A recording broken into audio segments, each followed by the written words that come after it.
Olá pessoal, estou do lado do promotor Afonso Guimarães, que conduz as investigações, né, os inquéritos, manda os inquéritos, as denúncias lá para a Justiça, todas referentes, derivadas da Operação Eclésia, que foi realizada em 2012. Só que além dele são 4 promotores, na verdade, e toda uma equipe dando suporte também. E o promotor voltou agora de um curso com a força-tarefa da Lava Jato lá em Curitiba e trouxe mais, claro, técnicas, mais informação, mais maneiras, né, de aprofundar as investigações aqui, que já resultaram em várias ações penais na Justiça do Amapá. É com ele que a gente vai conversar agora.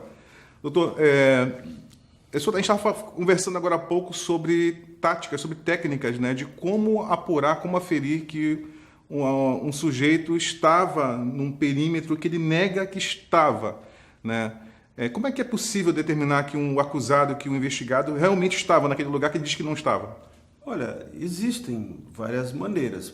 Você pode recorrer a vários tipos de prova. Você pode ter uma prova testemunial de alguém que viu ele no local. Você pode ter uma prova documental, um registro que seja da presença dele através de uma câmara, qualquer que seja ela, dessas câmeras de vigilância, que pode registrar a presença dele. Há também informações da área de telemática, onde você pode localizar que ele está. Você sabe que celular, hoje, aonde você está, o teu celular está localizado. Então, é possível você usar esses instrumentos para localizar.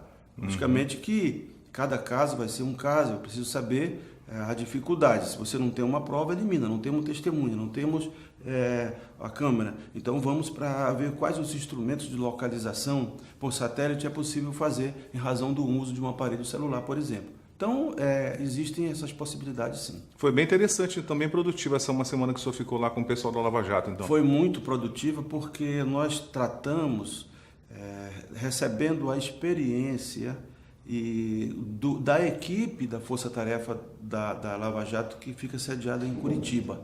Lá eles puderam passar desde 2014, quando tudo iniciou, até os dias de hoje, as dificuldades deles, os avanços que eles fizeram, as possibilidades e as técnicas de provas, de pesquisa, de investigação, melhor dizendo. Então, foi excelente, muito produtivo. O curso foi teórico ou foi prático? Um pouco de cada coisa, né? Porque... mas se eu pudesse escolher, eu cravo que foi um curso prático, porque foram trocas de experiências, né? Análise de documentos, as técnicas utilizadas para avançar nas investigações, enfim, foi um curso extremamente prático. Agora tem uma carga teórica também para discussão em relação aos crimes, né? O que está se pensando aí fora. Doutor, quando a gente... Quem acompanha pela imprensa os dobramentos da Lava Jato e as entrevistas dos promotores, dos procuradores, dos delegados que fazem as investigações, e aí fica parecendo assim que ficou a prova principal contra o acusado A, o B, o Lula, o Temer, ficou na delação, né, que é um depoimento, na verdade, né? Ficou no depoimento ou na delação do Lúcio Funaro, por exemplo, agora, que garante que o Temer recebeu também propina. Não parece superficial a palavra dele ou existem outras provas por trás? Logicamente que a colaboração premiada ela é assim o ponto de partida e aquele ponto talvez principal dentro da investigação, porque é alguém que esteve dentro da organização criminosa que diz como eram feitas as coisas, que fala como eram praticados, quem era quem, o papel de cada um. Isso já é fantástico quando você está investigando, porque em tese você não sabe, você imagina, você tem indícios que houve a prática de um crime, mas ainda você não sabe quem está envolvido, o que cada um fazia. E quando o delator chega e ele coloca com detalhes, ele esclarece isso, ponto. Aí você supera essa fase e vai para a comprovação do que ele falou. Muitas coisas não consegue comprovar, apesar de você até entender e aceitar que é verdade que o cara está falando por um conjunto de circunstâncias da própria... Como ele era uma testemunha ocular e participava, mas tem algumas coisas que você não consegue provar. Mas na maioria prova. Ou ele tinha anotações e entrega, ou traz os extratos de depósito bancário, Então, fala da localização. É só porque quando um colaborador faz um acordo, ele se obriga a fornecer as provas também. do que ele está falando. Ele vai dizer que ele teve um encontro num dia tal onde ele entregou determinada quantia. Ele precisa indicar as provas. Se ele não tiver pelo menos as provas em mãos, mas ele precisa indicar onde é possível encontrar essas provas. Isso é essencial para o juiz homologar a delação. A delação, ela tem uma fase inicial onde ele vai explicar como era que se dava o esquema, a engrenagem criminosa lá, como é que funcionava. E vai dizer as provas. O que ele se comprometeu, ele tem que cumprir. Se ele diz que ele que fez um depósito na conta de alguém, e ele tem que trazer, porque a base da delação premiada é a verdade. Até porque qualquer fato que ele omitir ou que ele mentir sobre aquilo, rescinde o contrato.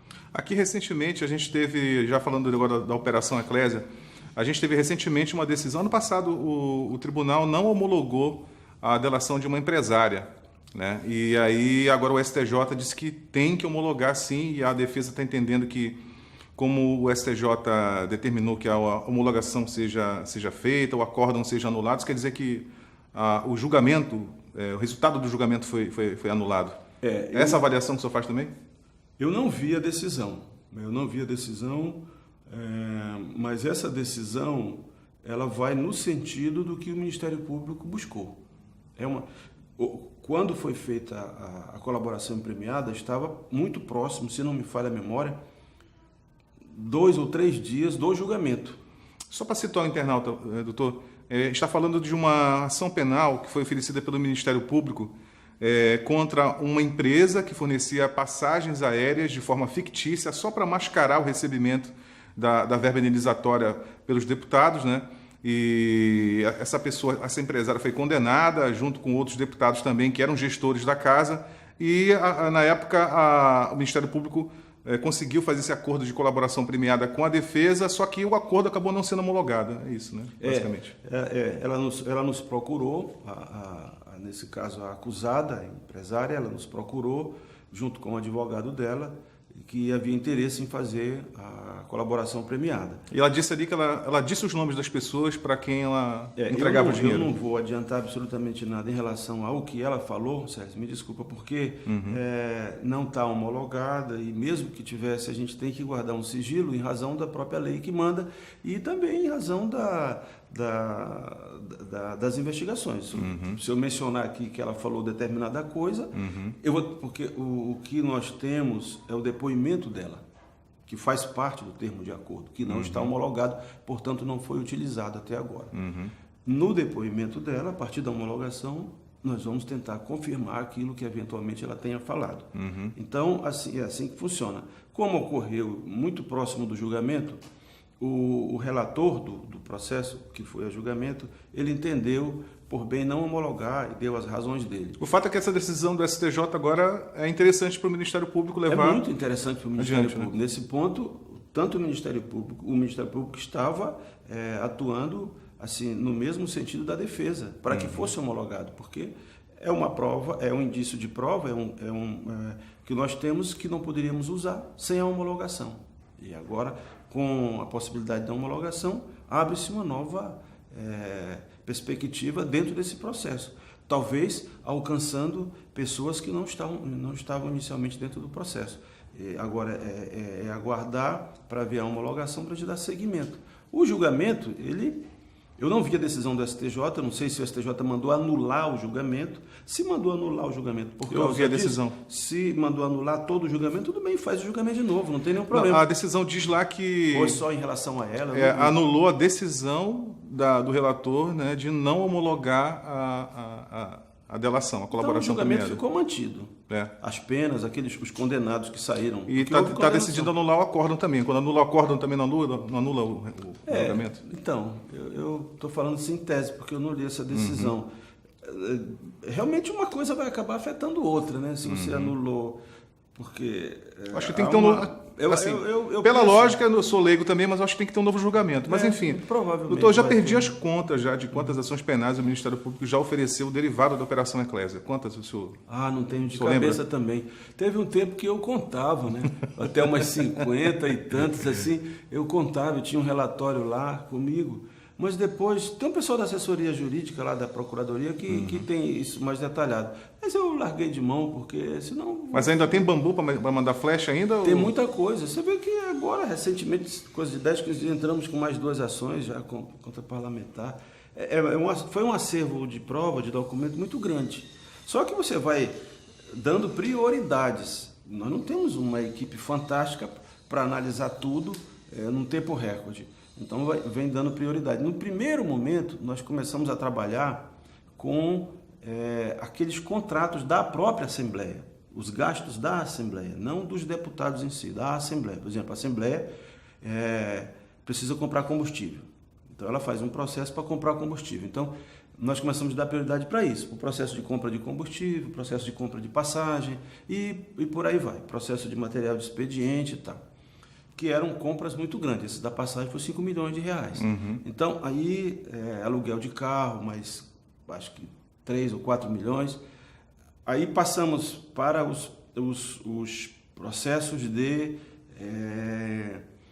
verba indenizatória, que foram aqueles processos de utilização de notas fiscais falsas, de falta de prestação do serviço, entende?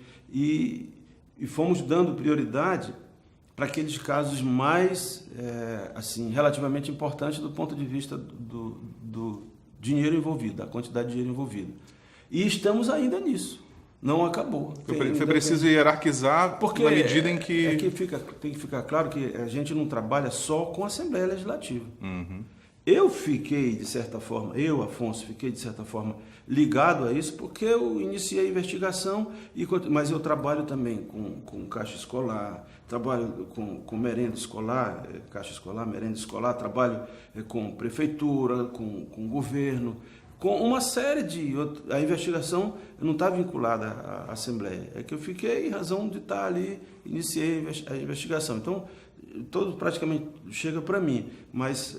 é muito diversificado. Né? Mas para a gente finalizar, doutor, a gente tem vocês têm uma equipe lá de 4 promotores na Promotoria de Defesa do Patrimônio Público e mais os agentes, os servidores que também fazem o suporte, né? Mas quando a gente fala de Operação Eclésia, de ações penais e de corrupção sendo investigada pelo Ministério Público, mais quem aparece é o senhor. Mas é porque... O senhor acaba ficando vulnerável, né? Assim, a imagem é muito ligada assim. Não, mas é o seguinte... Você já lhe deu dor de cabeça? Já tive uma outra dor de cabeça, mas nada que pudesse limitar o trabalho, me deixar na defensiva. Agora, você tem que dar explicação. Eu penso, e ninguém vai fazer eu mudar, que um dos direitos básicos, sagrado, da comunidade, da sociedade de um modo, é o direito à informação. E não tem ninguém que possa dar informação sobre um caso investigado, a não ser aquele que investigou. Qualquer pessoa que viesse aqui hoje falar sobre um caso específico de investigação que eu, Afonso, estou investigando, não poderia dar, porque talvez não conhecesse os detalhes. Entende? Então, aí, como foram muitos casos e chamou a atenção, eu passei a dar as informações. Eu penso que tem que ser isso. Não dá para o processo ficar entre o promotor, entre o advogado de defesa e o juiz. Não. A sociedade tem que conhecer, porque nós não estamos tratando com uma pessoa, vamos supor, um investigado, em seu ofício privado. Não posso divulgar um processo relativo à família de um deputado ou de um assunto estritamente pessoal. Isso não. Mas enquanto deputado e promotor, a sociedade tem que tomar conhecimento. Essa mentalidade eu acho que é do Ministério Público essa mentalidade também, né? Da instituição em si, né? De um lado, você presta conta do que está fazendo, de outro lado, a sociedade sabe, toma conhecimento. Eu não posso entrar no mérito daquele cara. Aquela pessoa é boa ou é ruim? Você deve votar nele ou não deve votar nele? Isso eu não posso. Mas eu tenho que dizer os fatos. Eu tenho que informar a sociedade os fatos. Ela que vai concluir. Que as pessoas. Doutor, obrigado pelo bate-papo, pelas informações, bem bacana. Dá para a gente até ficar mais tempo aqui. Valeu. Muito obrigado, Falou. hein? Obrigado também. Pessoal, até mais.